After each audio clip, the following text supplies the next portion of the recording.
આમ આદમી પાર્ટીના નેતાઓ છે રાજ્યમાં ખૂબ એક્ટિવ થઈ ગયા છે। રાજ્યના અમુક ગ્રામ્ય વિસ્તારો છે કે જ્યાં વિકાસ છે તે વરવો છે તે દેખાડી રહ્યા છે। જવાબદારોને તે ત્યાં જ ફોન કરી અને કટાક્ષ કરી રહ્યા છે તથા તેની જવાબદારી છે તે નિભાવવાનું કહી રહ્યા છે। અને ખાસ કરીને જે ગ્રામ્ય વિસ્તારો છે ઘેડ સહિતના વિસ્તારો ત્યાં પ્રવીણ રામ છે છેલ્લા ઘણા સમયથી પદયાત્રા તેમણે કરી હતી, ત્યારબાદ હવે તે એક્ટિવ મોડમાં દેખાઈ રહ્યા છે। અને જે કહેવાય છે ગ્રામ્ય વિસ્તારના મૂળ પ્રશ્નો છે, લોક સમસ્યા છે તેને લઈને અધિકારીઓને ઉધડા લઈ રહ્યા છે, ત્યારે આવી જ ઘટના બની છે અને તેના વિશે જ આ વિડીયોમાં વાત કરવી છે।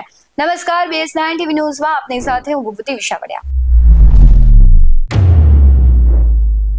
આમ આદમી પાર્ટીના પ્રવીણ રામ છેલ્લા ઘણા સમયથી એક્ટિવ મોડમાં દેખાઈ રહ્યા છે। જે ગ્રામ્ય વિસ્તારના પ્રશ્નો છે, ખેડૂતોના પ્રશ્ન છે તેને લઈને તેમણે પગપાળા યાત્રા કરી હતી। સૌ કોઈ જાણે છે કે ચોમાસામાં જે ઘેડના મૂળ પ્રશ્નો છે તેને લઈને ખેડૂતો ખૂબ હેરાન થતા હોય છે અને જે ઘેડ વિસ્તાર છે આમ તો કહેવાય છે મનસુખ માંડવિયાનું છે અને ત્યાં તેમણે એક વિડીયોના માધ્યમથી રસ્તાની જે હાલત છે તે બતાવી હતી। ખાડામાં ઉતર્યા હતા, માંગરોળ જવાનો જે મેન રસ્તો છે અને ત્યાં ખૂબ મોટો ખાડો પડ્યો છે અને આ ખાડો છેલ્લા ઘણા સમયથી છે, તેમ છતાં તેને બુરવામાં નથી આવી રહ્યો।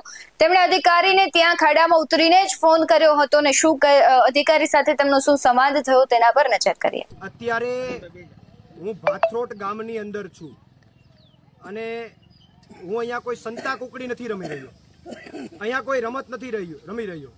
આ ભાથરોટ ગામનો મેન રોડ છે, કેશોદ વિધાનસભાના માંગરોળ તાલુકાનું ભાથરોટ ગામ છે। એ ગામનો મુખ્ય રસ્તો છે, આજે તમને જે સામે દેખાય છે આખો મુખ્ય રસ્તો છે અને મુખ્ય રસ્તાની અંદર આવું સરસ મજાનું આ ભાજપના રાજમાં સરસ મજાનું આવું એક અહીંયા ખાડો પડ્યો છે। અહીંયા તમને એવું થતું હશે કોઈ રમત રમતા હશે, સંતા કુકડી રમતા હશે। આ મેન રોડની અંદર આવી પરિસ્થિતિ ભાથરોટ ગામમાં છે અને આ પરિસ્થિતિ આજ કે કાલની નહીં, છેલ્લા 3 કે 4 મહિનાથી છે। છેલ્લા 3 કે 4 મહિનાથી આ રીતે રોડ ઉપર ખાડો પડ્યો છે। હું જેટલો છું હજી તો એમાં થોડી માટી ભરાઈ ગઈ, હું અહીંયા સુધી જતો રહું એટલો ખાડો છે।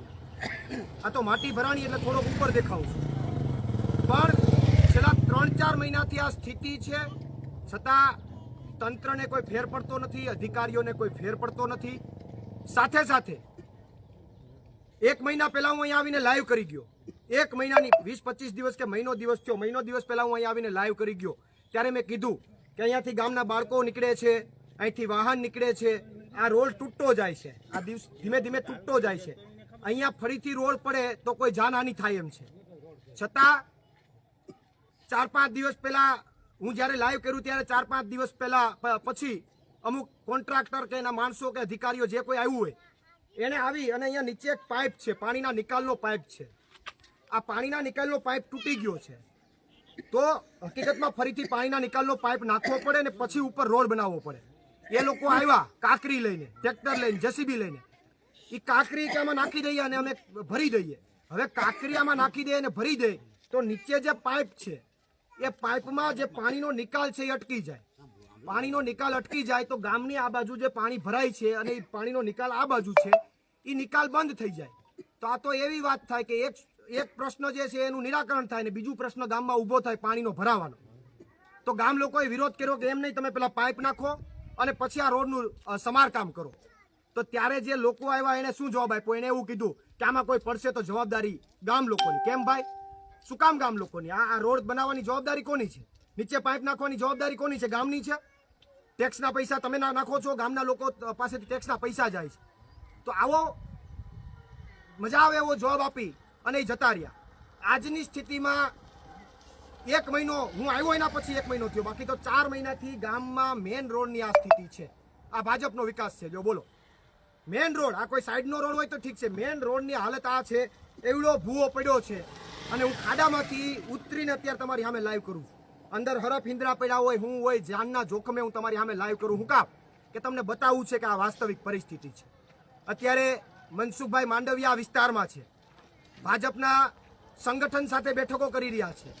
મારે મનસુખભાઈને આમંત્રિત કરવા છે કે સંગઠનની બેઠકો કરો, એમાં વાંધો નહીં, પછી કરજો, પણ પેલા આ ગામમાં પણ આવો, તમને આમંત્રણ આપું છું। 4 મહિનાથી તમારા મત વિસ્તારમાં આ હાલત છે, 4 મહિનાથી આવા ખાડા મેન રોડ ઉપર ગામમાં પડ્યા, કોઈ સાંભળવા વાળું નથી।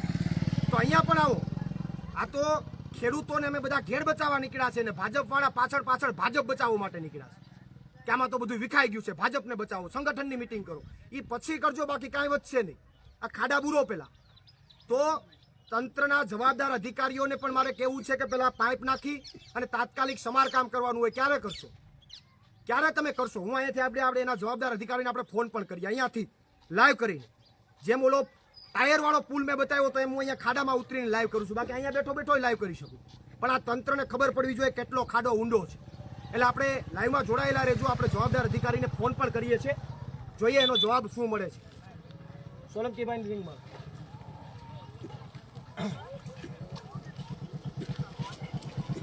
સોલંકીભાઈ બીજી છે ક્યાંક.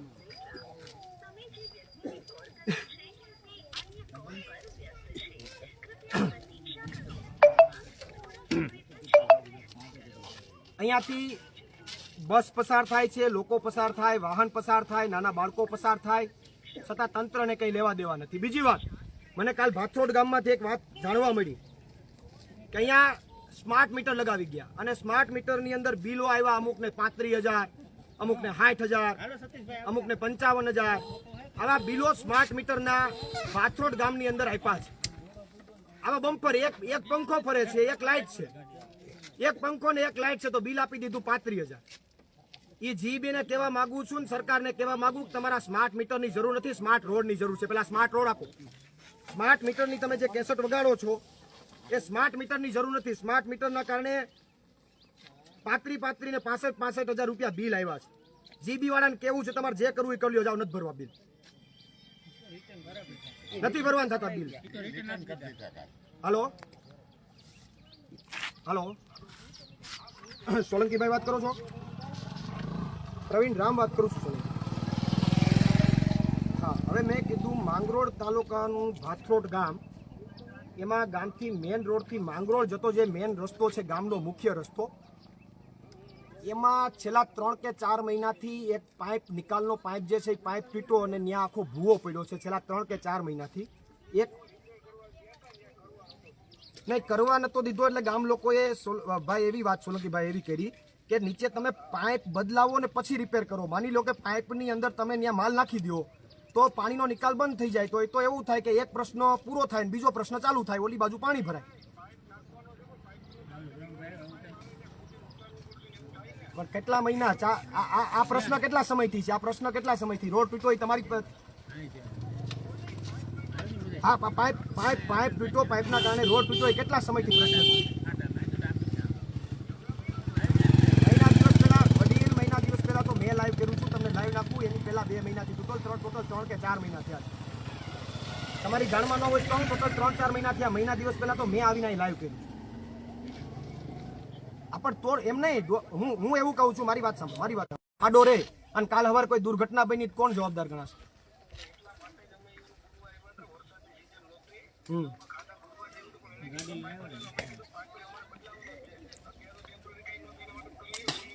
નહીં તો પાઇપ ક્યારે બદલાવો? કેટલો સમય લાગશે તમારે?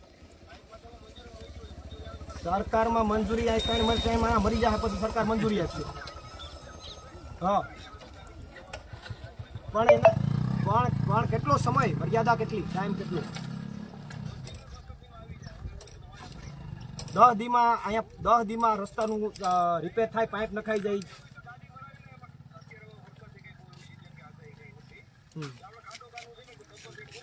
તમે મારી વાત સાંભળો, તમે 10 દિવસમાં પાઇપ નખાવી દો, 10 દિવસ પાઇપ નખાવી દો. લોકોની એવી માગણી છે, પછી લોકોનું કહેવાનું એવું છે કે બુરી જાય પછી કોઈ પાઇપ નાખવા નથી આવતું.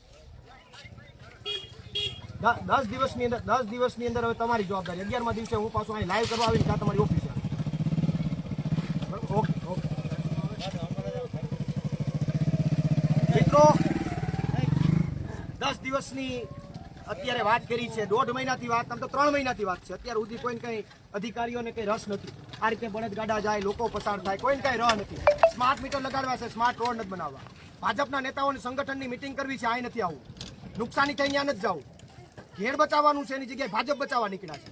તો આ પરિસ્થિતિ છે ઘેડની વાસ્તવિક પરિસ્થિતિ છે. એકવાર લાઈવ કર્યું, બીજી વાર આવવું પડ્યું મારા. શું કામ? કારણ કે કોઈને કંઈ પડી જ નથી. તો આ ખાડામાં ઉતરીને હું કામ લાઈવ કરીએ છીએ? ખબર પડે કેટલો ખાડો છે. કેટલા ખાડા પડ્યા છે આ રાજમાં એ ખબર પડે. તો 10 દિવસની અધિકારી એમ કીધું 10 દિવસમાં પાઇપે આવી જાય અને બધું થઈ જાય. 10 દિવસની રાહ જોઈએ. 10 દિવસ નહીં થાય તો 11મા દિવસે પાછો અહીંયા આવી લાઈવ કરીશ અને હવે તો બધા આખા ગામના લોકોને ભેગા કરી અને બધાની ઓફિસે લઈને જવું છે.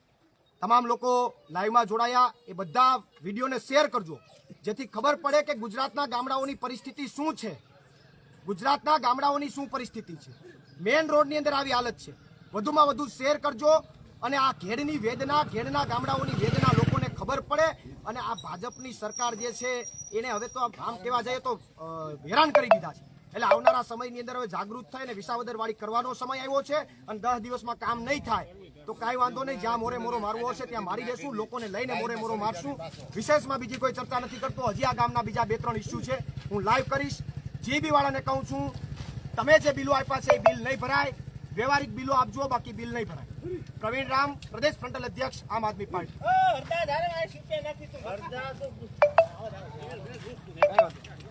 આખો ખાડો તમે જોઈ શકો છો. આખો ખાડો હજી તો અહીંયા માટી ભરાઈ ગઈ એટલે બાકી તો આમાં આપણે જતા રહીએ એટલો ખાડો છે. તો આ પરિસ્થિતિ ભાથરોડ ગામની, માંગરોળ તાલુકાના ભાથરોડ ગામની છે. આશા રાખીએ કે 10 દિવસમાં આમનું નિરાકરણ થાય. ઘણા સમયથી રાજ્યના રસ્તાઓ છે તેની બિસ્માર હાલત છે. એક જગ્યાએ ખાડો પડે છે તો બીજી જગ્યાએ જો કામ કરવામાં આવે છે તો બીજી જગ્યાએ 5 દિવસમાં વળી ત્યાં ખાડો પડે છે. એટલે તંત્ર છે ટકાઉ કામ કરી રહ્યું છે. આના પર અનેક આપણે વાતો કરી છે, અનેક અહેવાલો કર્યા છે, પરંતુ રાજ્યના રસ્તાઓની સ્થિતિ ત્યાં ને ત્યાં છે. કશું તેમાં બદલાઈ નથી રહ્યું. તંત્ર છે, જવાબદારો છે તે કામગીરી માત્ર નામ પૂરતી જ કરે છે, કાગળ પૂરતી જ કરે છે. વાસ્તવમાં તેની સ્થિતિ સૌ કોઈ જાણે છે કે ગુજરાતની સ્થિતિ હાલ કેવી છે. તમને શું લાગી રહ્યું છે કમેન્ટ બોક્સમાં જરૂરથી જણાવજો. આવા વધુ અહેવાલો સાથે ફરી મળતા રહીશું. તમે અમારી યુટ્યુબ ચેનલને સબસ્ક્રાઇબ કરવાનું, અમને ફેસબુક અને ઇન્સ્ટાગ્રામ પર ફોલો કરવાનું ભૂલશો નહીં. બાકી નવી અપડેટ્સ મેળવવા માટે જોતા રહો BS9 TV ન્યૂઝ. નમસ્કાર.